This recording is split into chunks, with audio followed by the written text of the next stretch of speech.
It is 5:02 p.m. January 20th.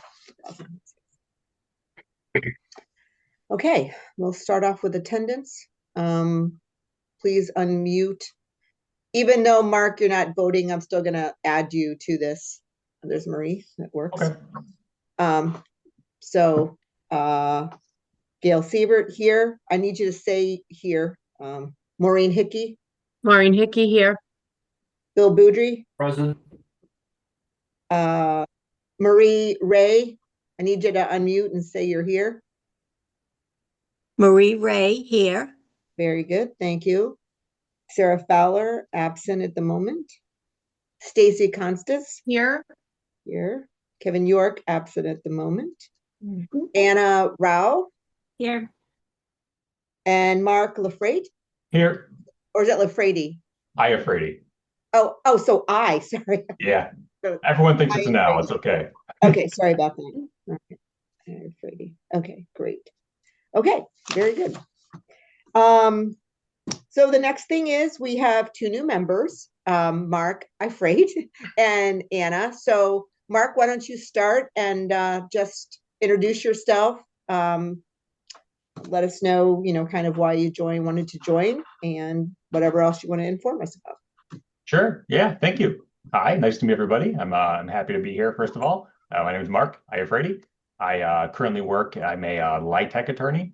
So I've been working in LIHTC since 2018, representing really investors and lenders and helping them navigate the tax and the regulatory and kind of the real estate compliance on their investments in low-income housing projects. But I've really been working in housing my entire professional career. So I had a stint in housing too before that. So I'm really passionate about affordable housing, and I'm here really just to help people learn and help see what I can to help keep my town here affordable. So my wife and I have been here since 2024, and we love it. We don't plan on leaving. So nice to meet you all. Great. Anna? Hi, I'm Anna.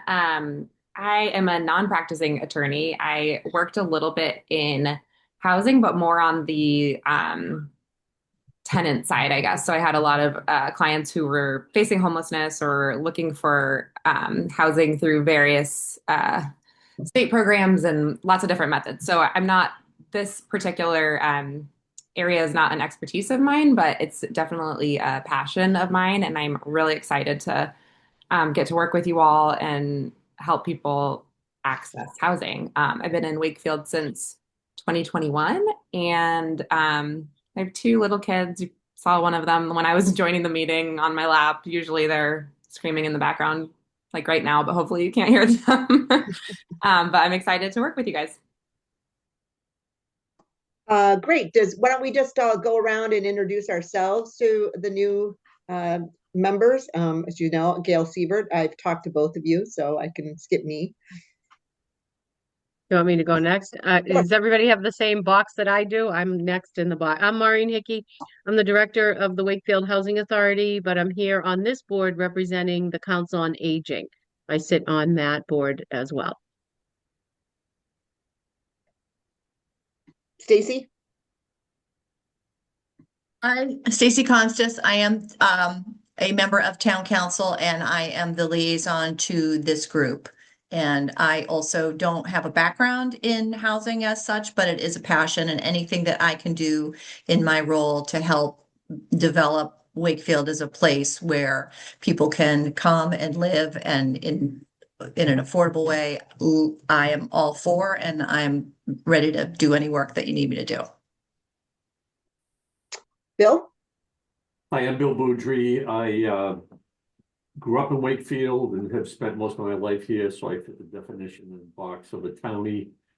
I've been involved with various organizations, and I am the Finance Committee member representative on this housing trust. Marie?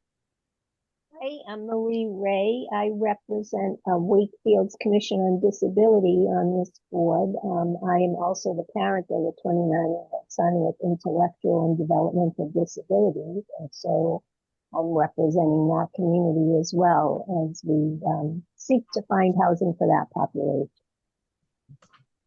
Great. All right, we're going to move on to item 3. So usually at least we have once a quarter we'll have 2 voting items. Well, every time we meet, we'll vote on the minutes, and then once a quarter we'll vote on the ARPA report. So we're going to start with the vote for approval of the November 12th meeting minutes. So move. So Bill I moved. second. Okay. Marie second. Okay, I'll call the vote. Maureen, Yes. Gail, yes. Bill, Yes. Marie, Yes. Stacy, Yes. Kevin's not here. Anna, you actually were here, so you can. Yes. Okay, we're gonna skip Mark, and Sarah's not here, so basically 600. Okay. Next, we're gonna go through the Q4 ARPA report. So I have talked to Mark and Anna individually just to kind of get them up to speed on what we've been doing in the group. But and Marissa will go over the report in a second, but the ARPA, this is the WRAP program. So we got $200,000 or something like that of funds from the state for an ARPA grant that we had to use. We have to use by the end of 2026. So right now the program is set up to give a $5,000 grant to people making 80% or less of AMI to help them get into housing here. So that would be the security deposits, the utility deposits, and or any moving costs. We do not give the money directly to the grantee, the requester. We give it to the vendors. We pay the vendors for them. So we get an invoice and pay them. So Marissa, let us know how we did this last quarter. Sure. Would you guys prefer do you want me to share the document on screen? We can all look at it together, or am I good to just talk about it? Have you all seen it? Any preference? I've seen it, but yeah, do what you want to do. I'll pull it up just in case. Hold on.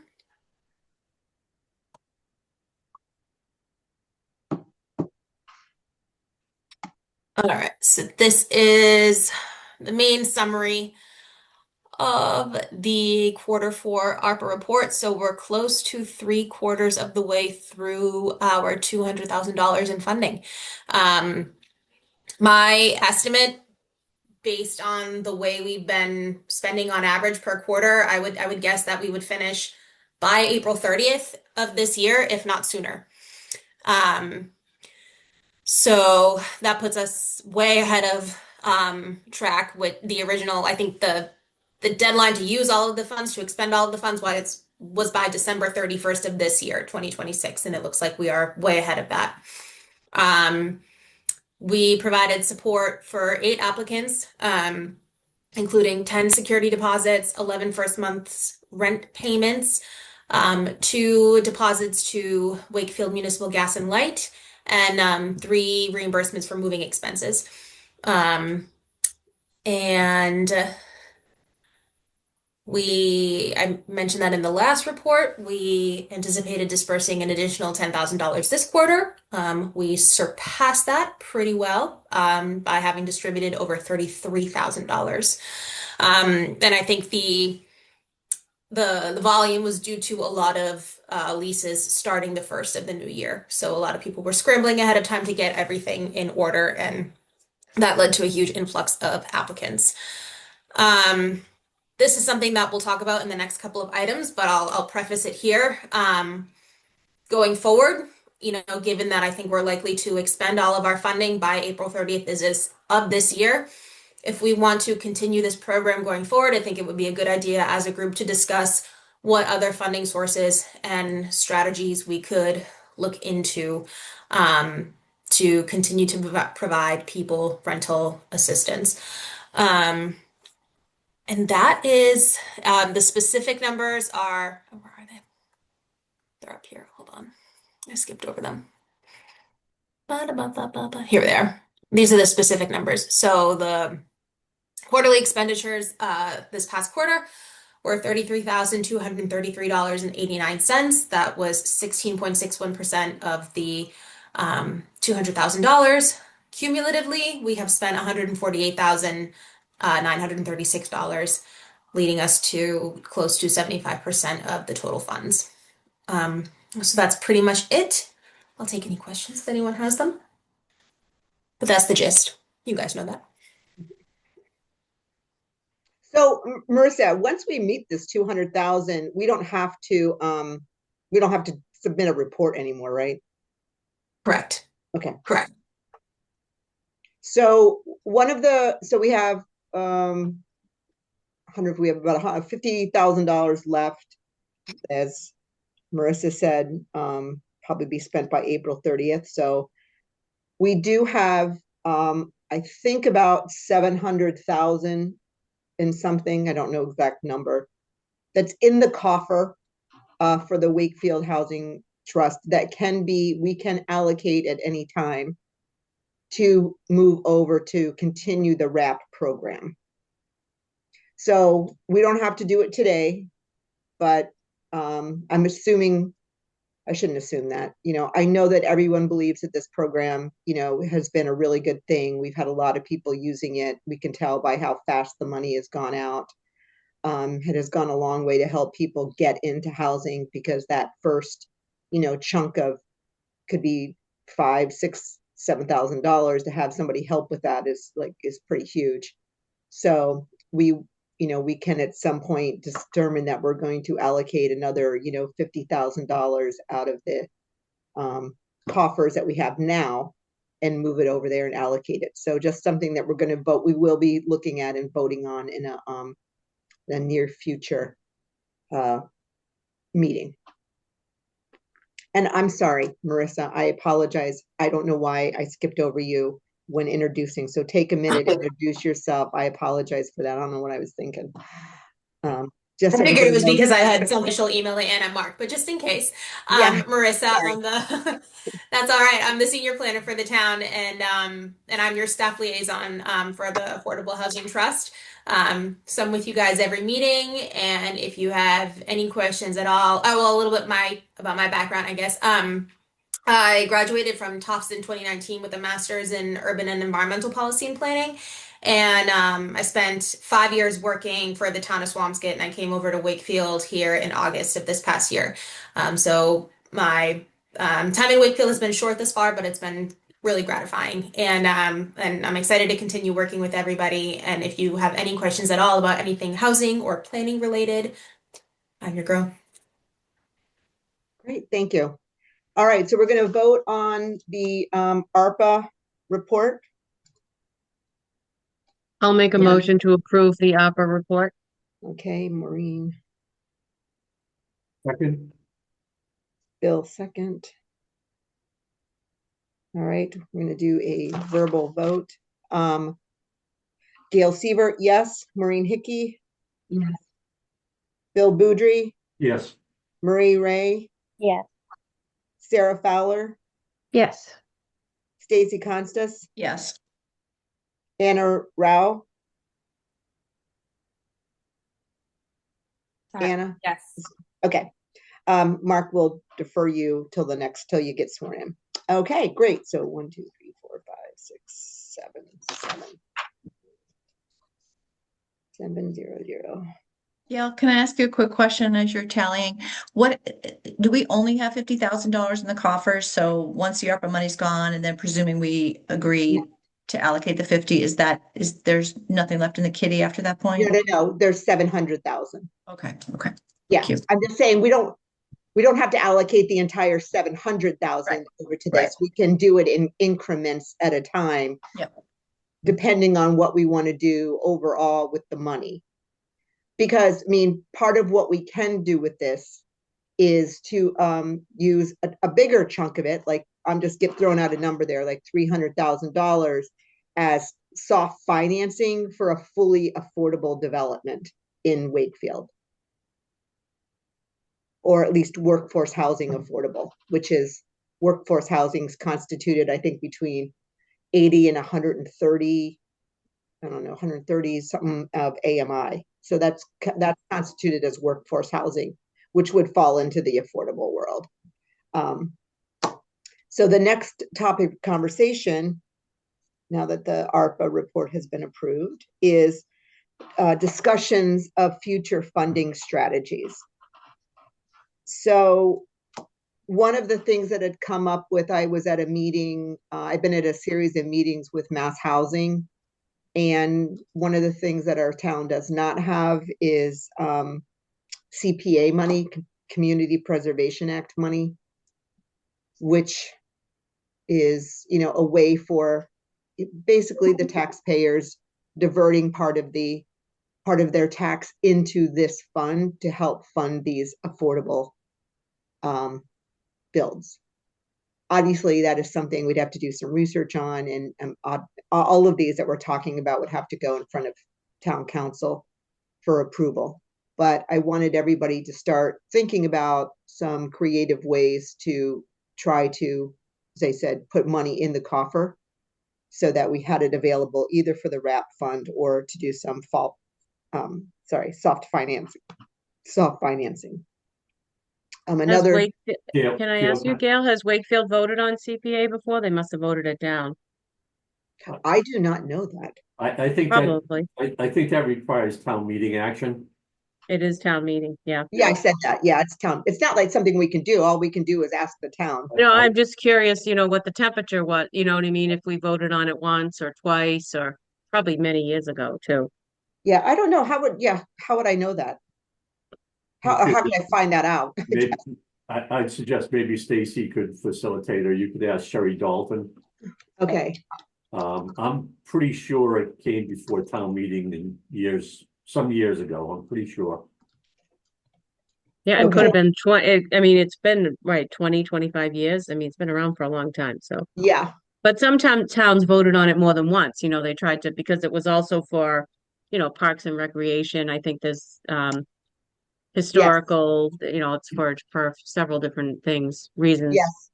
You're right. There's a Affordable chance it housing. might have even been a ballot question in a local election. Swampscott voted to adopt it last year, and it wasn't passed by a vote at town meeting. It was passed through local election. It was one of the ballot questions. Remember it on the ballot ever. Do you, Bill, or anybody else on the phone? I don't. I have a recollection of town meeting, but I can't say that with 100%. And I don't have a recollection of town meeting, but Yeah. sometimes, you know, but I think Sherry's a good starting person. And then if she doesn't know, I think Betsy would be the next starting person. And then this is going to sound crazy. Circle back to me, Gail, if you don't get the answer. Do you guys know Eric Reed? Yes. Yes. So Eric's like town meeting savant. If you ask him, what was that vote that came up in 1982? He'll be like, boom, and he remembers it. So honestly, I'll ask Eric if we can't get it through official channels. Okay. I'll do that. And I meant to do some research on this, but I got kind of caught up with work. But so a town must vote by ballot to adopt. Yeah. Have that. I just did a quick Google search. Town meeting has to vote to get it on the ballot, and then it gets on the ballot, and then the town casts a townwide, and then residents cast a townwide vote too. Yeah. So, I mean, that's not something we need to think about, like I said, immediately. There might be some other ways to get some money into the coffer. Plus, I mean, this is a brand new committee. It's only been really around since 24.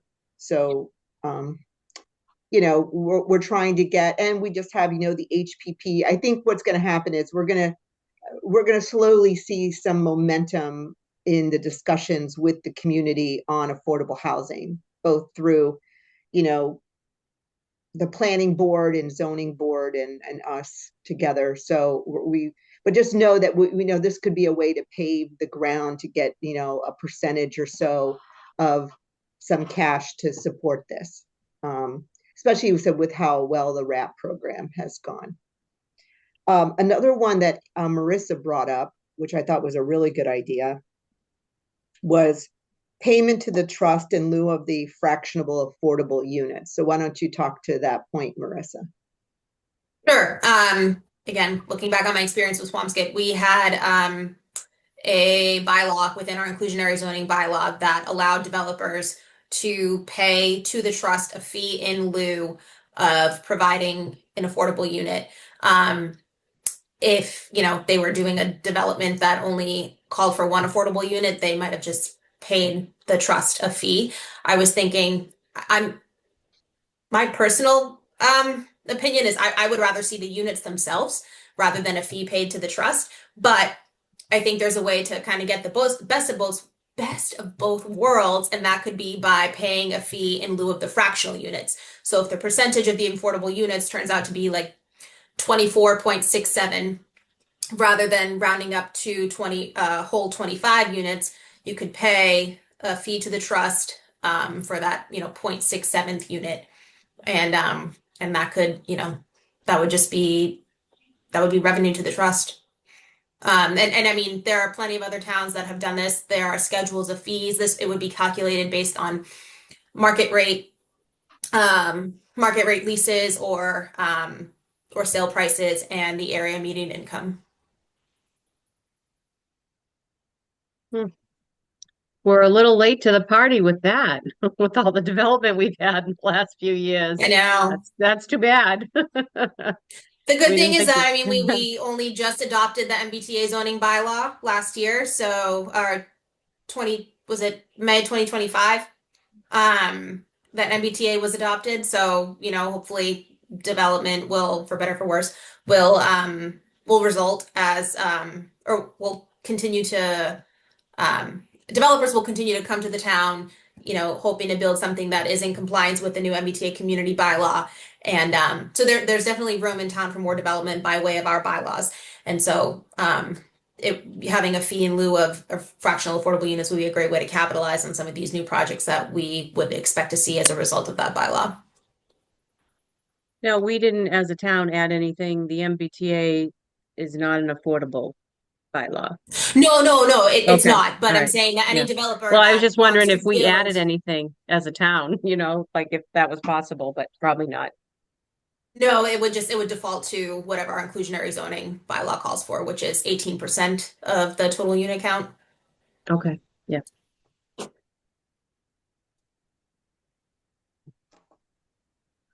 Anybody else have any comments? Do you think that this is something that we should move forward with? Because I'm assuming this is something that it would have to go through zoning, right?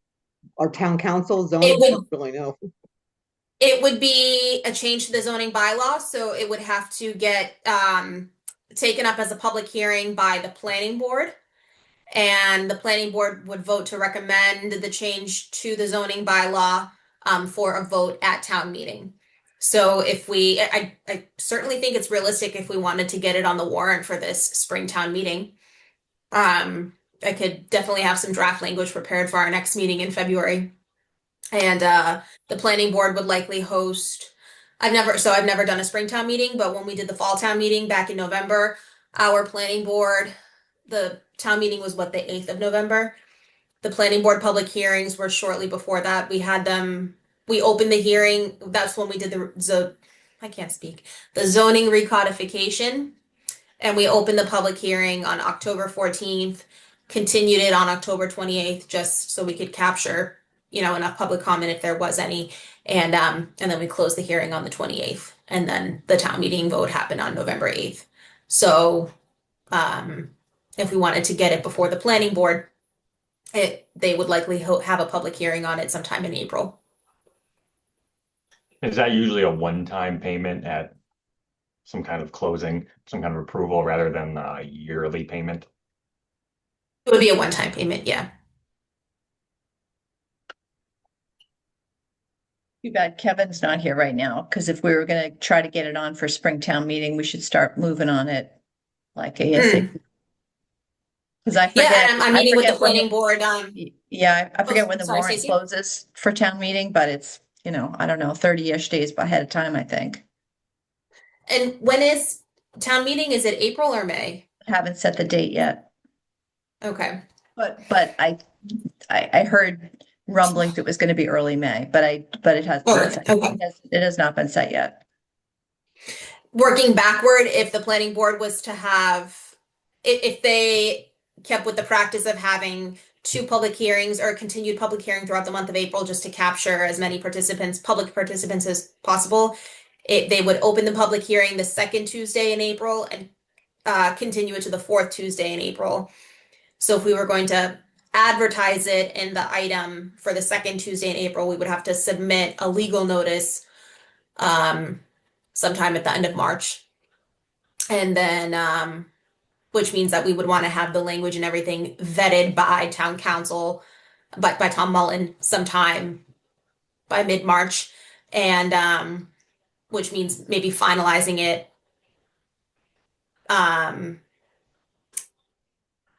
well, I guess by our March meeting. I would obviously work with Tom Mullen just to get the language. I would present a final product to you guys, let's say by our March meeting. That way I could just okay it with Tom Mullen and then submit a legal notice to the item for a public hearing in April with the planning board. That's an ambitious schedule, if you don't mind me saying so. Okay, It is. I think we need to be very thoughtful about anything we want to bring forward and have it well vetted, well documented. You don't want to go to town meeting and lose. Very hard to come back and win after losing. So my coaching to the team, I would think April, May town meeting is overly ambitious. And I don't know why we would rush, frankly. So that's just some feedback based on other things I've been involved with in town.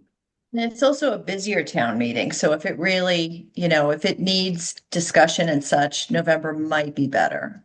Just Yeah, so I'm not no, trying to no discourage preference from me, just, comment from the peanut gallery. I'm not trying to be discouraging about it, but Yeah, me neither. This is awful, a rush thought process, I think. Because I think this committee needs to understand and learn a lot more about it before we would even put our endorsement behind it. At least for me, I'll speak for myself. Yeah, no, great point. Great point. I'd be Yeah, I mean, the curious. November town meeting might seem a little more realistic. I'd be curious looking Also fewer people come to November town meeting, so I don't know if you wanted like a targeted discussion, November might be better, but. Well, but Marissa, we can still, or you can still, I mean, I went to the last planning board meeting, but we can still bring this up with planning board and have them discuss it too, right? Oh, I mean, sure. We'll put the bug in their ear now, Okay. get it on their I think radar. we should have them.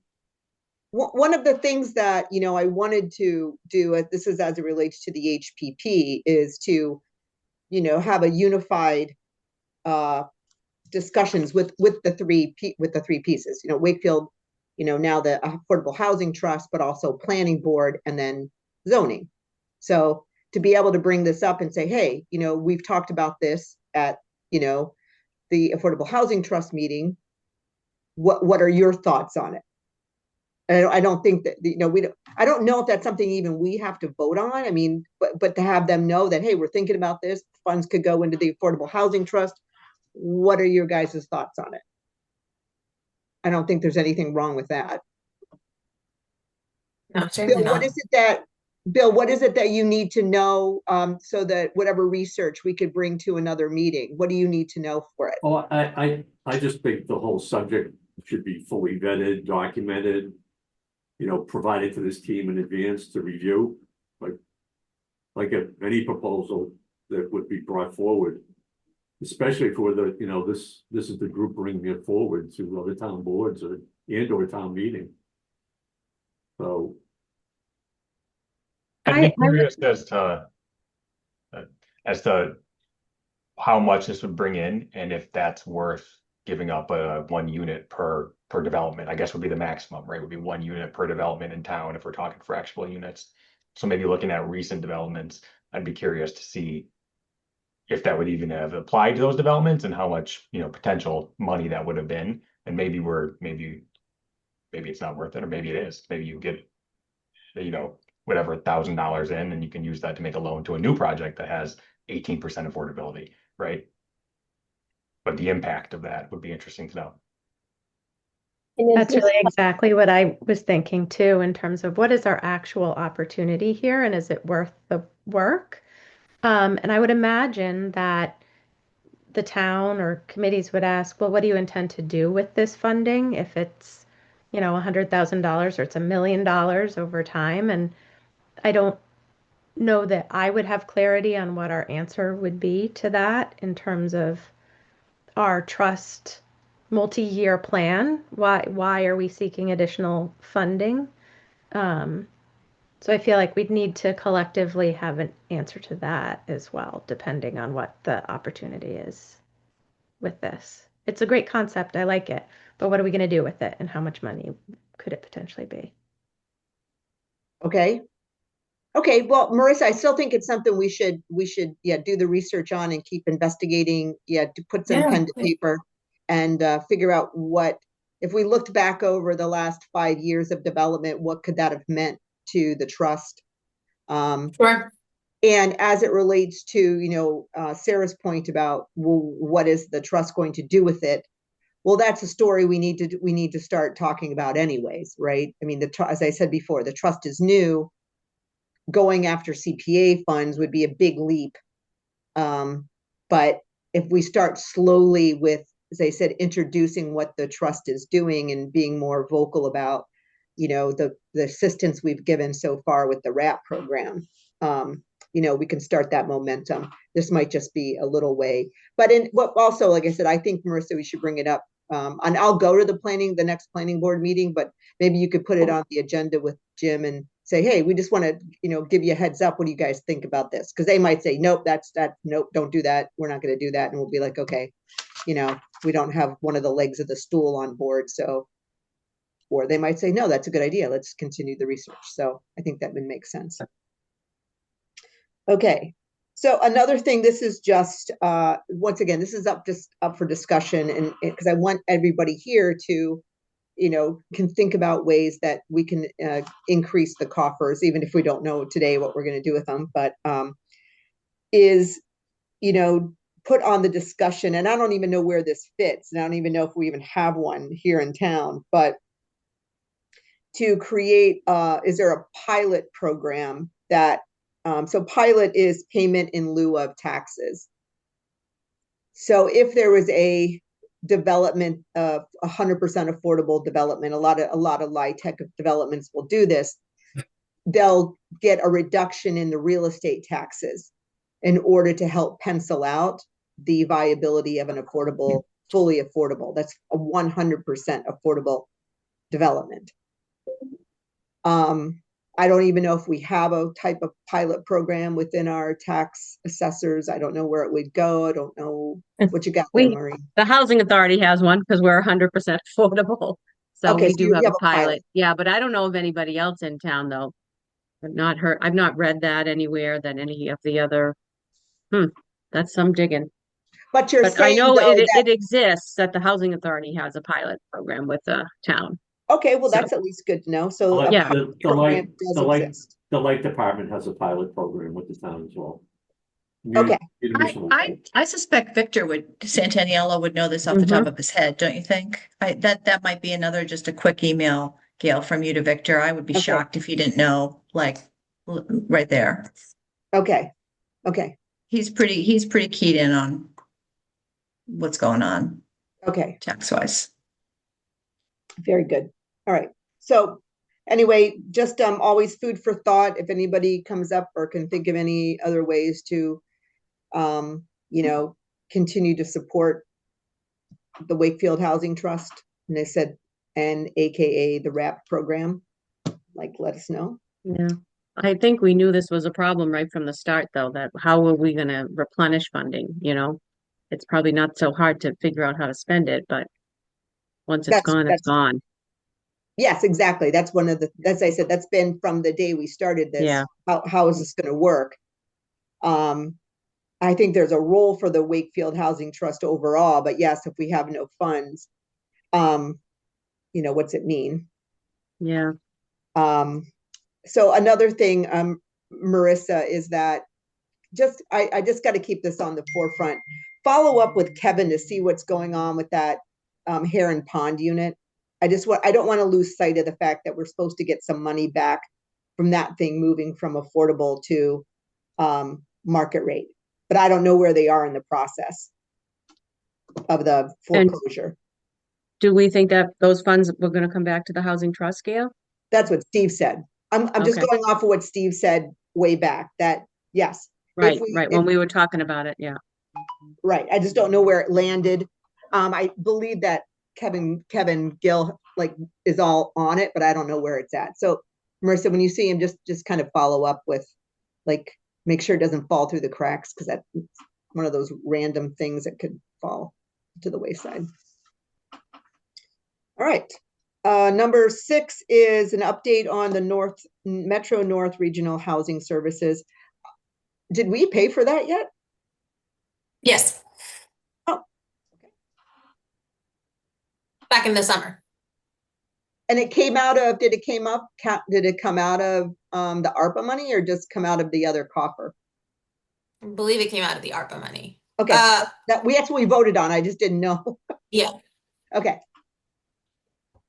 Oh, so that would be in the ARPA report, right? Sorry, I'm being an idiot. You know what? I'll have to ask Erin. Okay. Because she was spearheading the whole thing. I sort of signed on. I mean, either coffer doesn't, I guess, kind of doesn't matter, but once again, I don't think we're going to have any issue spending that ARPA money. That's the reason we said we would take it out of the ARPAs if we thought, because remember, we have to have it spent by the end of the year. So right. I think, and either way, don't think it matters. So just let us know.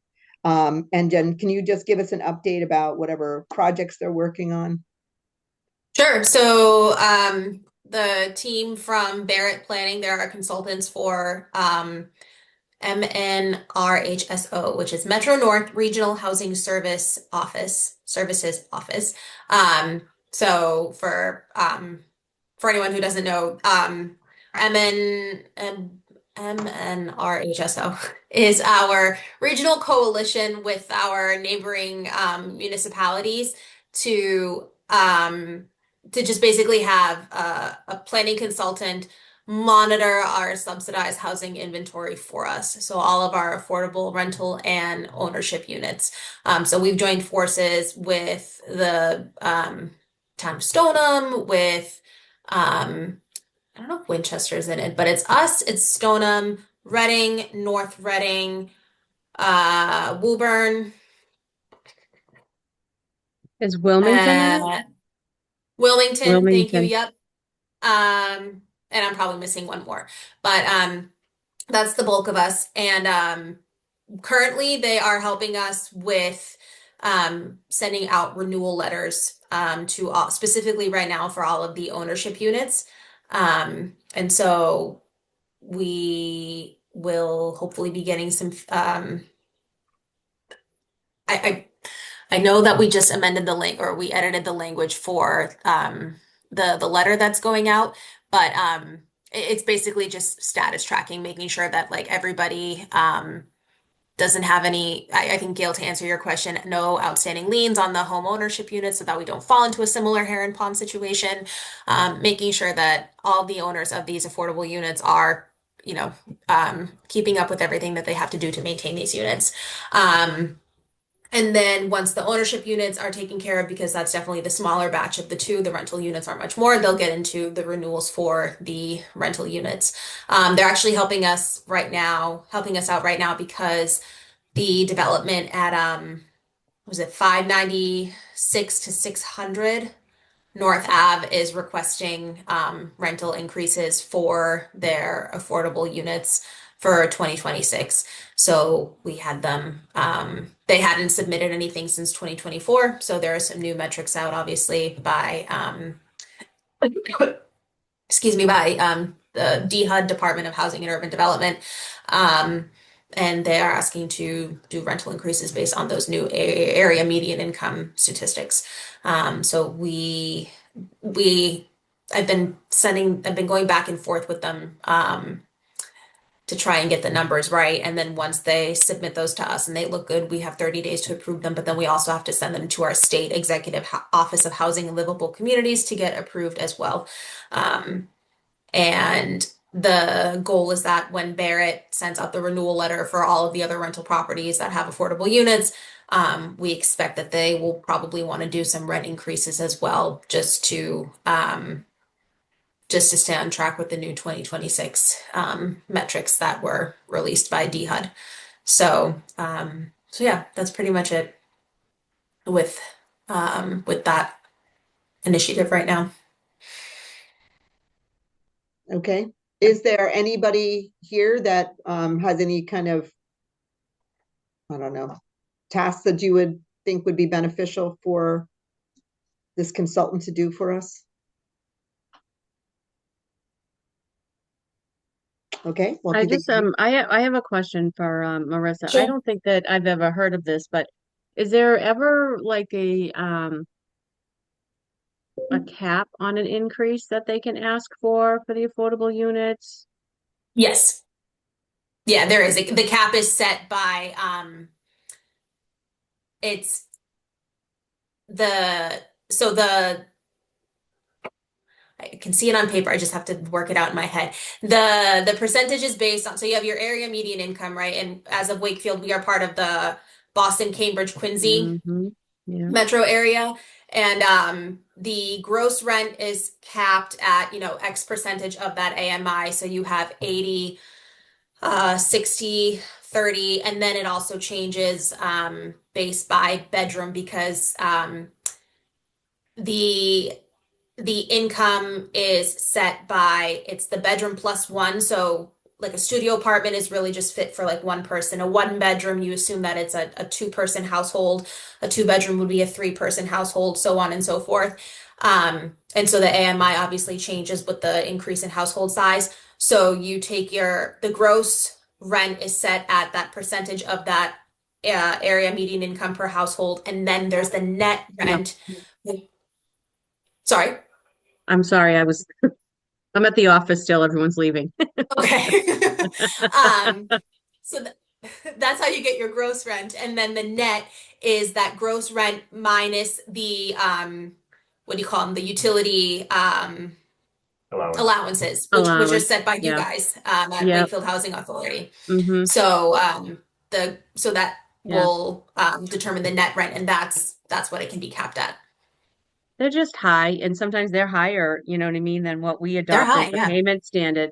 Makes it hard for even folks with Section 8 vouchers to live in these apartments. Mhm. We're struggling right now with the basin because the rents are so high and all the utilities are included. We're having a hard time fitting them into the program. So I just didn't know if Yeah. there was any kind of like they just seem very high, but I can show you guys actually. This is the schedule of fees that I worked on 596 600 North with.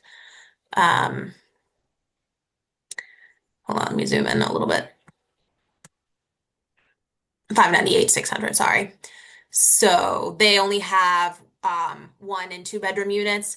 So, and of course, all of the affordable units are set at 80% of the area median income. Quite honestly, nobody really goes lower than that, which is unfortunate. But so these are the area median income limits. And then you take 80% of that, divide by 12. That gives you the monthly gross rent.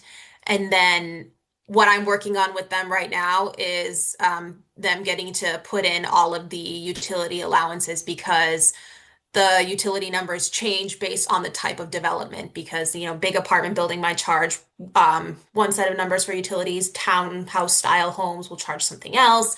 Smaller buildings, larger buildings, it makes a difference. So whatever they end up tallying for the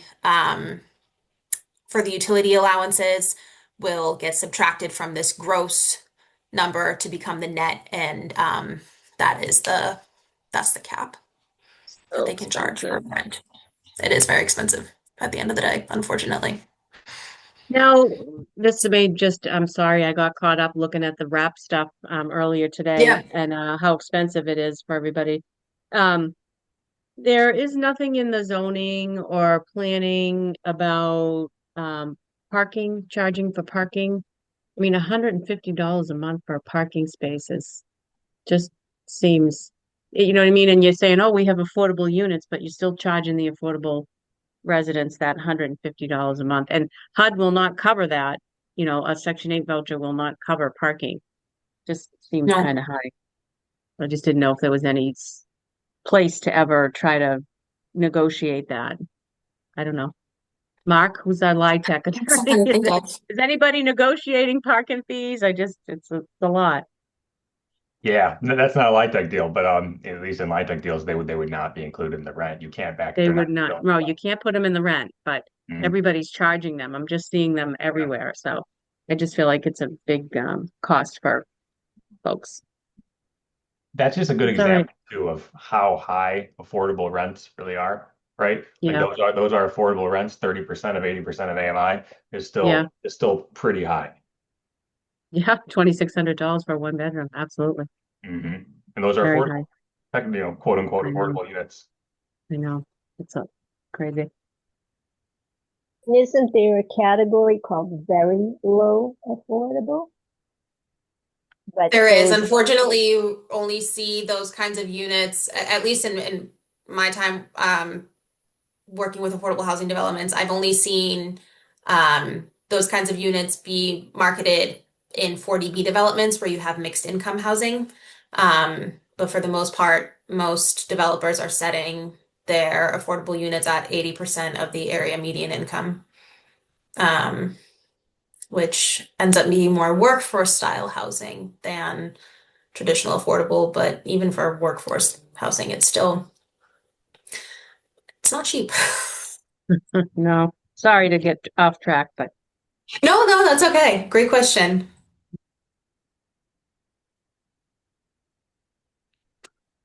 Okay, anything else on the Metro North Regional Housing Consulting? Do they consult at all relating to operations of how we could potentially raise funds for the trust? Or is that not something that they cover? Just communicating with other towns that may have trusts? That I think that's outside of the scope of this particular service contract that we have with them. Okay, it's just kind of maintaining. But I'm certain we could probably pick their brain for sure about it. I'm happy to reach out to our representative Alexis and see if she might have any suggestions. Or at least someone to get in contact to at the other towns. Yeah, absolutely. I mean, even because we're part of a coalition, I'll make sure to reach out to the planners from the other towns and see if they have some sort of or what their inclusionary zoning bylaws look like and the efforts that they took to get them adopted. Yeah, because that's a great way to see what has worked and what hasn't worked when people do start asking, what are you going to spend the money on, right? So, Yeah, absolutely. and also the functional affordable units. I would be curious to know what other towns have been successful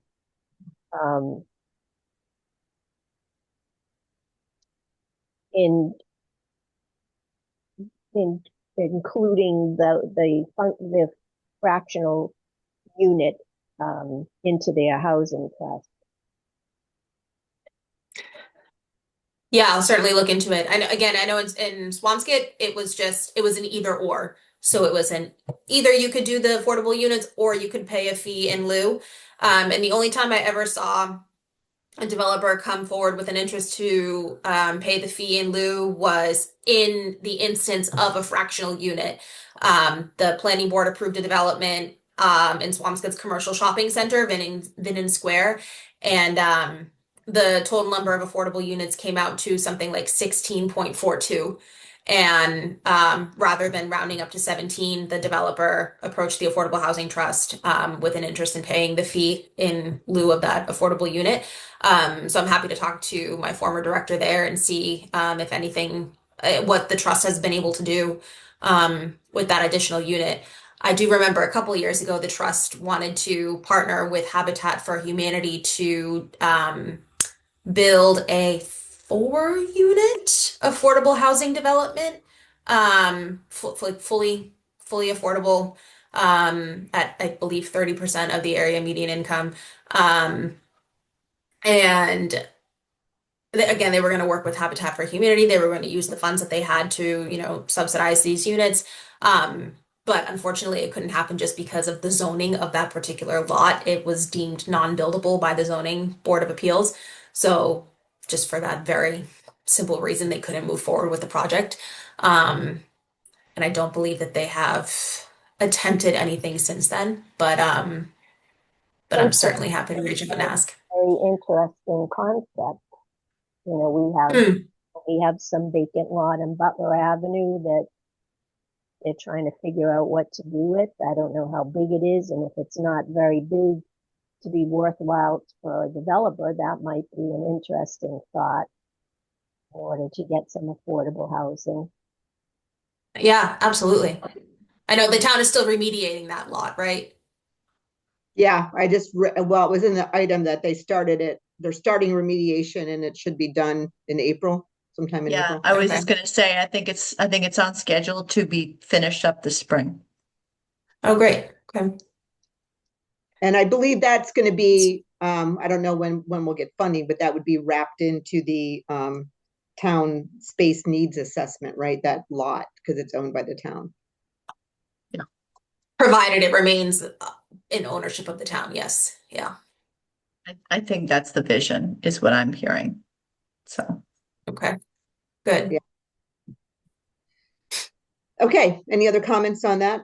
If not, I just wanted to just bring up ADUs. This came up once again at a seminar or whatever with Mass Housing. They're looking at, so at this point in time, ADUs are not deemed to be affordable units.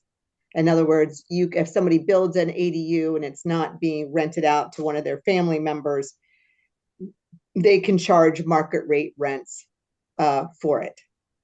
And one of the things I had asked Mass Housing was, well, why are you supporting ADUs if it's not covered under the affordability world? And their comment was, they're looking at it to just increase the amount of housing, period. So one of the things that did come up, or as the discussion went forward, was that there is a loophole that possibly would allow someone with an ADU to actually condo the ADU, which means they would sell the ADU to a buyer, and it wouldn't necessarily retain under ownership of the single family dwelling. So I just wanted to bring that up because I was a little taken aback by that. I thought that it would stay underneath that, but I was sent some information that says that it doesn't have to be. So, and also to bring up just food for thought, whether we discuss it here or not, or just keep it in our minds, is, is there something that the Wakefield Housing Trust wants to do to support building ADU? I just wanted to bring it up. Any thoughts, comments? Okay.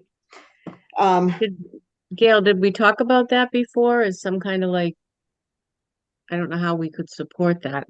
Did you No, have I any mean, idea? we would support it by, helping defray the costs, giving someone a grant. Like maybe even design? Possibly. I don't know if it's anything we want to do. I wanted to bring it, as I said, it came up in the Mass Housing, which is affordable. And I thought, well, I'll bring it up. I don't know quite how I feel about it. I'm probably not really positive on that's where the money should go, but especially because it doesn't have to be affordable. Right.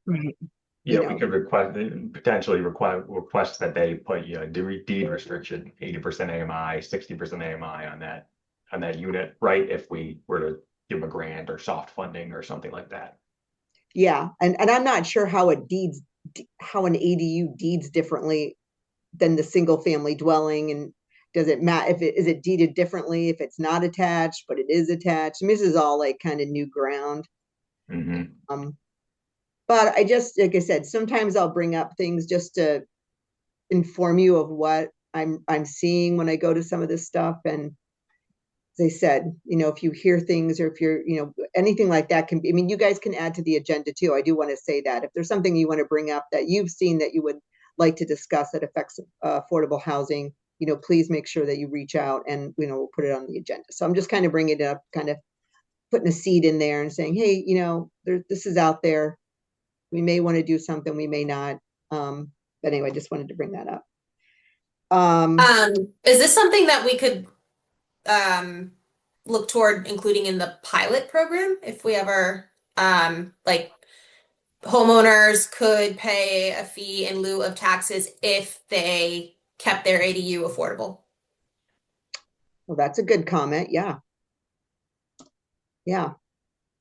That would fall, I think, out of our jurisdiction, but it's certainly something we can start to bring up with. This is getting to the point about planning board, right? I mean, one of the other big things that the Wakefield Housing Trust wants to do is it wants to support the housing production plan. So to the extent that we can, partner up with planning board and saying, hey, what would you guys think about this? I think that's a great idea. Yeah. I know the city of Salem has, oh, sorry, go ahead. No, go ahead. It was good. Go ahead. I was going to say the city of Salem offers a property tax exemption for homeowners that keep their ADUs affordable. I don't know the specifics on how it works, but it is something that they were able to work with the AG's office to implement. Okay.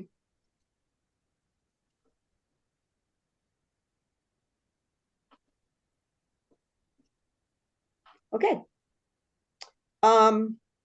Any other comments on ADU? All right, we're going to move to item 8. Just once again, the status for potential grant for town space needs assessment that's been brought up. This gets back to Butler Ave. I believe, when did you say that One Stop's going to open? Expression of interest will open, I believe, by the end of the month, and then and that's always a good idea to submit one because then they'll respond back telling you, giving you the names of the grants that you could qualify for. Then you submit the grant application, and the application cycle closes June 1st.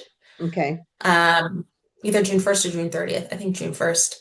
And then awards probably won't go out sometime until the fall.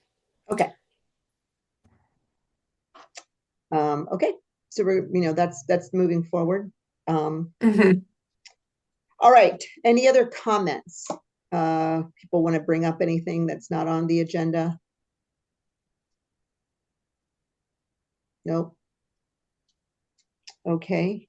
So Marissa, scheduling the next meeting. Let's go ahead and try to get something in February. Let's keep the ball rolling. I mean, even if it's a brief half hour, just to touch base. Sure. Does the third Tuesday as a general date work for everyone? It does for the sake of consistency. Tuesdays work for me. Is that unanimous? Wow. Yeah, and 5 p.m. I think really is a good time. Or we're either still at work and we haven't quite 7 o'clock at that planning meeting. I was like, oh man, it's like I'm already in my pajamas. I know. So anyway, yeah, we're gonna, as I said, one of the unification things is keeping connected. I might just start sitting in on these planning board things where, just as I said, to keep some synergy so that we kind of go as a group, three-legged stool group to like town council or things to try to keep the affordability happening. Marissa, I will call you tomorrow. Well, actually, do you want me to come in tomorrow and sign the ARPA? Sure. Okay, I'm gonna come in tomorrow, probably around, I don't know, 8:39. I'll sign the ARPA, and then I want to talk to you too about the Salem, the Dunkin' Donuts Salem guys, and tell you where I'm at, and so we can maybe do something, move forward, have you move forward with that. Cool. Okay. Awesome. Anything else? I just want to confirm, so the date for the next meeting then would be the third Tuesday in February. That is the 17th. Okay, sounds good. 5 p.m. Put it in, Right. put it in my analog calendar here. Okay. Are we ready? I'll make a Yeah. motion to adjourn. I need a second. Second. Okay, Maureen, second, Bill, second. Okay. I don't think do we need to vote on adjourning? Okay, thank you. Okay, meeting adjourned at 6:02 p.m. All right, guys, thank you so much for joining. Thank you. Take care. Thanks, All right. everyone. Mark, Thanks, Bye. guys.